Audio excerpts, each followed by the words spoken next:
இந்த வீடியோவில் நம்ம என்ன பார்க்க போகிறோம்னா புல்லிஷ் என்கல்ஃபிங் பேட்டர்ன் கேண்டில்ஸ்டிக் நம்ம பார்க்க போகிறோம். போன வீடியோவில் வந்து நான் இன்ட்ரோ டு கேண்டில்ஸ்டிக் பேட்டர்ன்னா என்னன்னு சொல்லி தந்திருப்பேன், சின்ன இன்ட்ரடக்ஷன் கொடுத்துருப்பேன். அது பார்க்காதவங்க மேலே நான் இந்த ஐயில் போடுறேன், போய் பார்த்துட்டு வாங்க. புல்லிஷ் என்கல்ஃபிங் பேட்டர்னா பையர்ஸ் வந்து கொஞ்சம் நேரத்துக்கு கண்ட்ரோல் எடுக்க போகிறாங்க, மார்க்கெட்டில் வந்து பையர்ஸ் வந்து கண்ட்ரோல் எடுக்க போகிறாங்க அப்படிங்கிறது தான் புல்லிஷ் என்கல்ஃபிங் பேட்டர்னு. இது வந்து ஒரு 1 hour time frame candlestick pattern. இது வந்து ஃபர்ஸ்ட் கேண்டில், இது செகண்ட் கேண்டில்.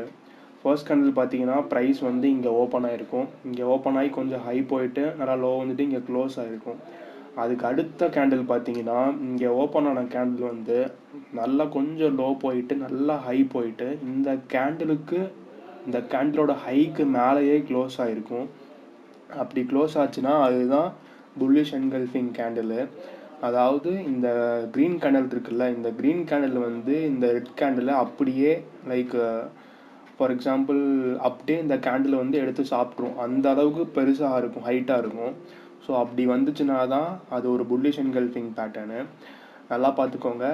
ப்ரீவியஸ் கேண்டில் வந்து இங்கே ஓப்பன் ஆகிருக்கும், இங்கே க்ளோஸ் ஆகிருக்கும். ப்ரீவியஸ் கேண்டில் எப்போவுமே ரெட்டாக தான் இருக்கும். க்ளோஸ் ஆகிட்டு இங்கே நெக்ஸ்ட் கேண்டில் இங்கே ஓப்பன் ஆகும்போது இங்கே ஓப்பன் ஆகிட்டு நல்லா ஹை போயிட்டு செம ஹைட்டில் க்ளோஸ் ஆகிருக்கும். இந்த கேண்டிலோட ஹையை விட மேலே போய் க்ளோஸ் ஆகிருக்கும் இந்த கேண்டில். அப்படி இருந்தால் தான் bullish engulfing bullish engulfing pattern. Bullish engulfing பேட்டர்ன்னா 3 இது நல்லா ஞாபகம் வச்சுக்கோங்க. இது வந்து ஒரு புல்லிஷ் ரிவர்சல் பேட்டர்னு. புல்லிஷ் ரிவர்சல்னால் பையர்ஸ் வந்து கண்ட்ரோலாக எடுக்க போகிறாங்க மார்க்கெட்டில், கொஞ்சம் நேரத்துக்கு பையர்ஸ் தான் கண்ட்ரோலில் இருப்பாங்க அப்படின்னு சொல்கிறது. Buyers are in control on that moment. அதே மாதிரி சொன்ன மாதிரி பையர்ஸ் வந்து கொஞ்சம் நேரத்துக்கு மார்க்கெட்டில் கண்ட்ரோல் எடுக்க போகிறாங்க. இந்த கேண்டில் வந்து எவ்வளோ பெருசாக இருக்கோ அவ்வளோக்கு அவ்வளோ பவர்ஃபுல்லாக இருக்கும். இது வந்து இப்போ இவ்வளோ ஹைட் தான் இருக்குது, இது இன்னும் ஹைட்டாக போய் க்ளோஸ் ஆச்சுன்னா அந்தளவுக்கு பையர்ஸ் வரப்போகிறாங்கங்கிறது தான் அர்த்தம். அதுதான் அந்த larger the candle is the more powerful, larger it is the more powerful. அப்படின்னா இது எவ்வளோக்கு எவ்வளோ பெருசாக இருக்கோ, அடுத்த கேண்டில் பெருசாக இருக்கோ அந்த அளவுக்கு பையர்ஸ் வருவாங்கங்கிறது தான் மீனிங்கு. எக்ஸாம்பிள் பாருங்கள், இந்த சார்ட்டில் பார்த்தீங்கன்னா இங்கே ஒரு ரெட் கேண்டில் இருக்குது. இந்த கேண்டிலை விட இங்கே ஓப்பன் ஆகிட்டு ப்ரைஸ் வந்து இங்கே க்ளோஸ் ஆகிருக்கு, மேலே போயிட்டு இங்கே க்ளோஸ் ஆகிருக்கு. அதுக்கப்புறம் பார்த்தீங்கன்னா கொஞ்சம் நேரத்துக்கு பையர்ஸ் உள்ளே வந்திருக்காங்க. சொன்னேன்ல, இந்த கேண்டிலோட மேலே க்ளோஸ் ஆகணும், அப்போ தான் புல்லிஷ் என்கல்ஃபிங் பேட்டர்னு. பையர்ஸ் கொஞ்சம் நேரத்துக்கு கண்ட்ரோல் எடுப்பாங்கன்னு சொன்னேன்ல. ஸோ அதுதான் அதோட மீனிங்கு. ரீகேப் பார்க்கலாம். புல்லிஷ் ரிவர்சல் பேட்டர்னு, பையர்ஸ் வந்து கொஞ்சம் நேரத்துக்கு கண்ட்ரோல் எடுப்பாங்க.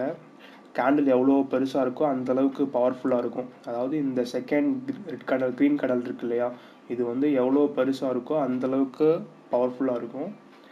டோன்ட் ட்ரேட் இட் பைண்ட்லி, இதுதான் ரொம்ப இம்பார்ட்டன்ட். இப்போ நீங்கள் சும்மா இந்த இடத்துல நீங்கள் பார்க்குறீங்க, சும்மா ஒரு இடத்துல நீங்கள் வந்து புல்லிஷ் என்கல்ஃபிங் பேட்டர்னை பார்க்குறீங்கன்னா எடுத்தோன்னே நீங்கள் பை பண்ணிடக்கூடாது. அதுக்குன்னு தனி ப்ரொசீஜர்ஸ் இருக்குது. லைக் சப்போர்ட் அண்ட் ரெசிஸ்டன்ஸ் பார்க்கணும், இல்லை மூவிங் ஆவரேஜ் வச்சு பார்க்கணும். இந்த மாதிரி இதெல்லாம் பார்த்து எந்த இடத்துல தேவையோ அந்த இடத்துல தான் இறங்கணும். சும்மா நீங்கள் எடுத்தோன்னா புல்லிஷ் ரிவர்சல் எங்கேயாவது பார்த்தீங்கன்னா உடனே இறங்கிடாதீங்க. அதுக்குன்னு டைம் இருக்குது, அதுக்குன்னு லைக் ஒரு ஏரியா ஆஃப் வேல்யூ அந்த இடத்துக்கு வந்தால் தான் நீங்கள் வந்து இறங்கணும். அந்த மாதிரி நிறையா ப்ரொசீஜர்ஸ் இருக்குது, அதை வச்சு தான் இறங்கணும்.